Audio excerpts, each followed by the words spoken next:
Hello people! Morgan dish naman ang ating lunch kanina. Ito naman ang cravings ng amo kong babae. Una, magpapakulo tayo ng lamb meat with bones. Naglagay ako ng sibuyas dyan, luya, pangpawala sa lansa kung ano yung available nyo Pwede din beef, pero ang gamit dito sa bahay talaga ay karning tupa. Papakuluan natin to ng mga 45 minutes until malambot na talaga yung karne. Itong food na to, isa to sa mga favorite kong pagkain dito na hinhain sa mga amo. And kakailanganin natin ng mga gulay.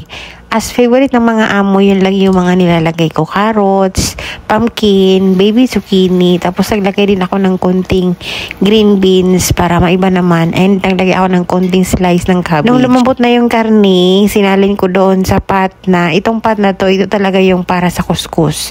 Meron niyang steamer na nakalagay dyan sa ibabaw mamaya. Nilagay ko na yung broth, tapos yung karne na lumambot na, and yung mga gulay. Dito pala yung mga gulay, hindi sila mahilig sa half cook. Pag hainan mo sila ng half cook, sabihin nilang hindi pa luto. Naglagay ako ng chickpeas, asin, paminta, ginger powder, cinnamon powder. Naglagay ako ng konting food color. At ito yung couscous. So ito yung pinaka-rice ng dish na to. It's a kind of pasta na maliliit yung butil niya, na parang mas maliit pa siya sa butil ng bigas na mais. It's a semolina cereal. Ganyan yung texture niya. At pag lalagyan natin yan ng hot water, ay uukad yan. Ano bang uukad? Parang aalsa. Ganun.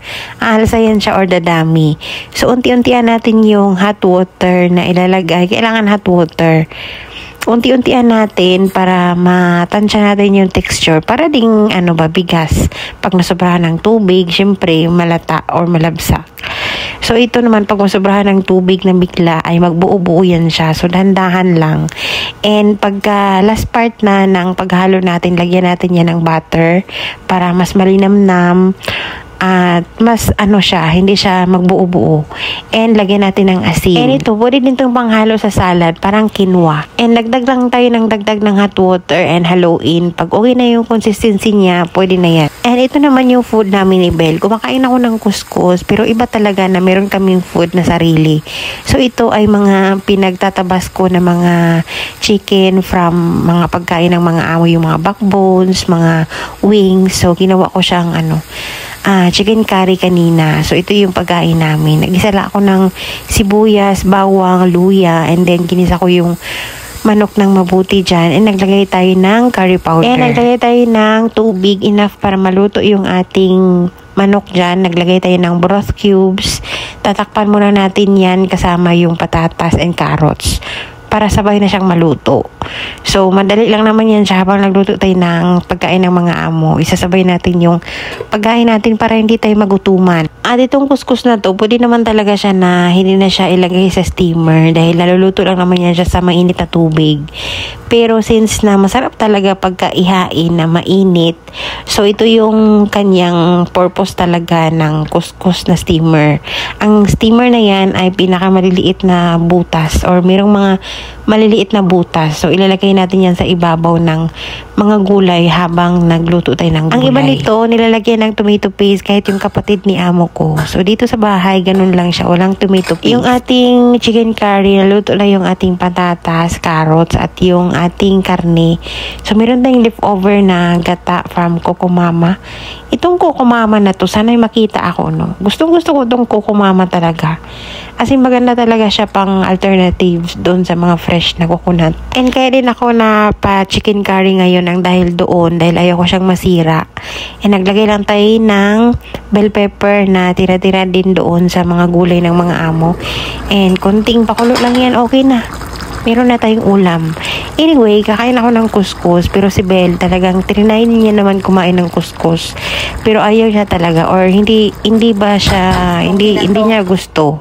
Kakain man siya, pero hindi masyadong kumbaga hindi siya mabubusog. Iba talaga yung appetite natin pagka gusto natin yung pagkain. So, kaya gumawa ako ng chicken curry. And ito na yun, time to serve na ng mga amo. So, ganito yan siya i-serve. Pero depende pa rin yan sa inyo. For the art, sana ako dyan, meron pa akong time ng konti. So, gusto kong artihan yung pagka-serve dyan sa couscous. Pero, sa dami ng mga sangkap, dami ng karni, gulay, so, hindi na siya, na walang saysay yung aking pagka-arte-arte dyan. Pero maganda pa din naman tingnan.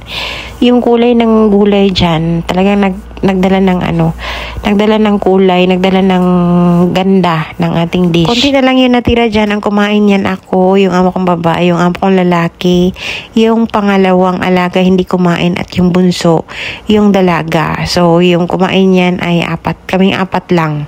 So, naubos namin yan lahat, Merong konting-konting natirang mga gulay, sabaw, at konting kuskus. Itong food na to, isa to sa mga food na masasabi kong mamimiss ko pagka mag-for good na ako. So, ganyan lang yung kulay dito, kakulayan dito. Naglagay tayo ng konting turmeric powder kanina, plus konting food color, para ganyan yung kulay niya, matingkad ang pagka-yellow.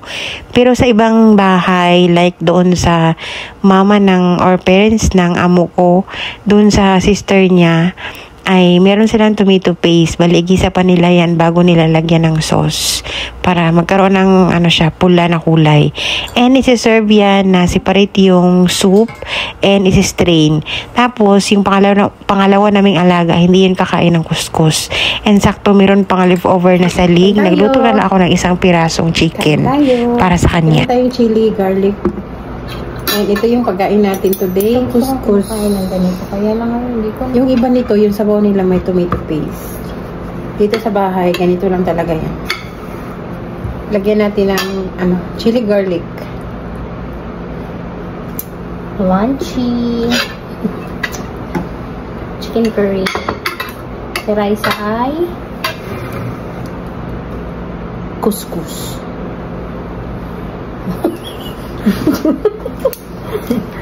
Kakain na yung naning lagi nakaupo pero sumusweldo. Ganyan. Ito talaga ako sa couscous kaya para akong kumakain ng mais na bigas. Ano ba gawa ng couscous? Pasta. Pasta yun?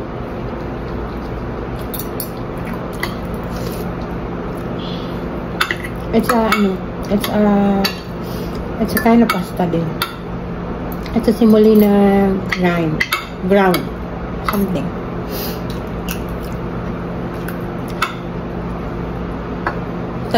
Matagal na rin ako hindi nakakain ito.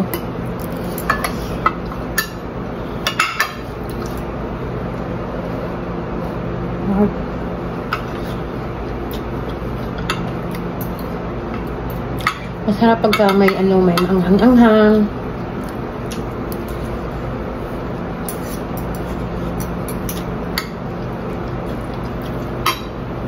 Binigay ko na siya.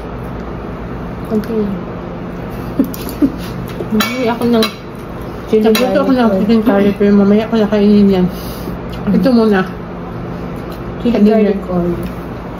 Gusto ko medyo maanghang. Kaso ngayon parang hindi ko siya natatagalan kasi nagiging iba yung pakiramdam ko pag manghang. Alam niyo na, HB.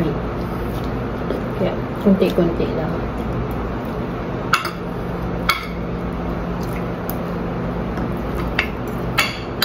Ngayon, parang nag-iinit yung hati nga, ganun.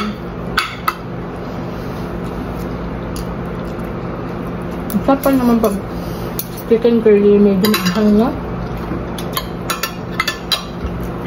Kaya ngayon, hindi na masyado makaanghang. Konting anghang lang.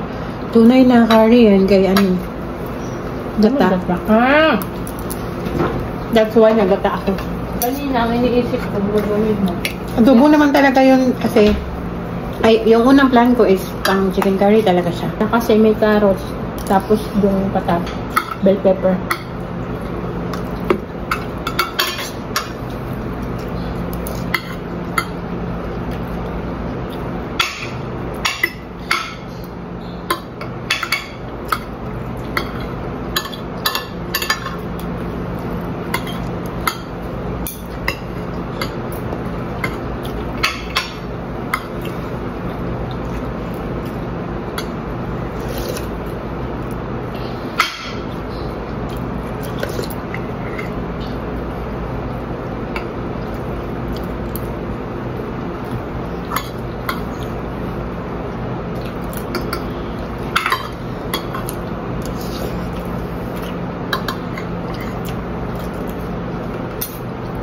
Masarap.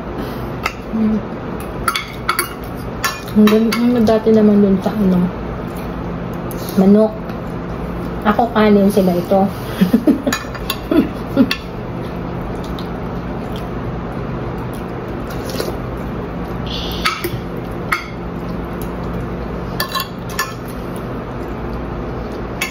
Nagkuskot din naman ako doon.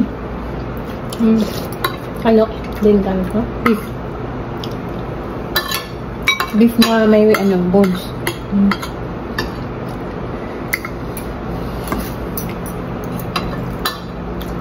Naman yung ginamit namin. Pero ano, matabang. Parang hindi siya malasa. Tulad yung nasa nito.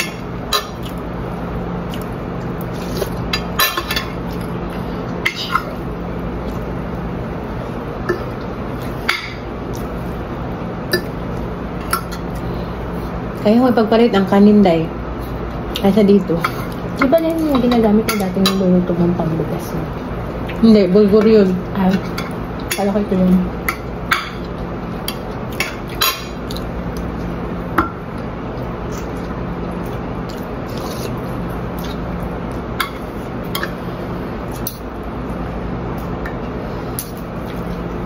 Bakit sininto mo yun? Dati. Di ba napapagod na? Umayak ka nun eh. Pero ano, hindi talaga biro ang mag-diet. Yung consistent talaga. Kailangan talaga self-control. Kanina hindi ka naman inuubot. Tawa kami kasi. Yung ubo ni Raisa kanina, hindi siya inuubo. Kung nandiyan yung kuya ko. Iba pa naman yan pagka ano, may sakit ka.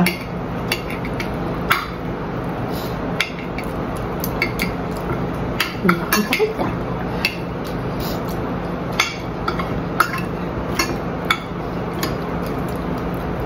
Yun nga lang, yung gulay nila dito talaga, kailangan lutong-luto. Like yung beans, kailangan latang-lata na siya. Munta lang sa akin. Try lang ako ng beans, gusto pala nila dito. Munta lang tayo, gusto natin yung half cook lang. Dito mapunta na sa gustay. Pwede niya sa i-blender.